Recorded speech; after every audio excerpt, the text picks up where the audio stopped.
నమస్తే సార్, మీ పేరండి? నా పేరు మహమ్మద్ ఇస్మాయిల్ అండి. షాపు మీదే సార్? షాప్ రా.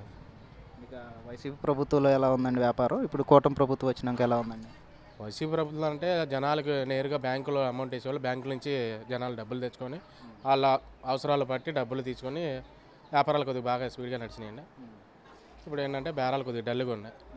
ఇప్పుడు బర్డ్ ఫ్లూ అనేది వచ్చిందిగా వ్యాధి, ఇప్పుడు చికెన్ మీకు వ్యాపారం ఎలా అనేది ఎట్లా సాగుతుంది మరి? వ్యాపారం బాగా తగ్గింది అంటే బాగా స్పీడ్గా ఉండే వ్యాపారం ఒక్కసారిగా బర్డ్ ఫ్లూ అని వైరల్ చేయడం వల్ల దాని వ్యాపారాలు కూడా స్పీడ్ తగ్గిపోయింది. వ్యాపారాలు ఏం లేవండి, చాలా ఇబ్బందిగా ఉంటున్నారు. అలానే కాదు, ఇప్పుడు మన కృష్ణా జిల్లాకు కూడా వచ్చిందని చెప్పి వచ్చిందని అంటున్నారు కానీ ఇవాళంటే పేపర్లో కూడా చూసాం మేము.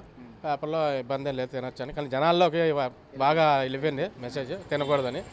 2-3 ఆర్డర్లు మాకు వచ్చిన ఆర్డర్లు కూడా క్యాన్సిల్ చేసి వద్దులే అన్న, ఇలా బౌట్లో ఉంది కదా వద్దంటున్నారు జనాలని.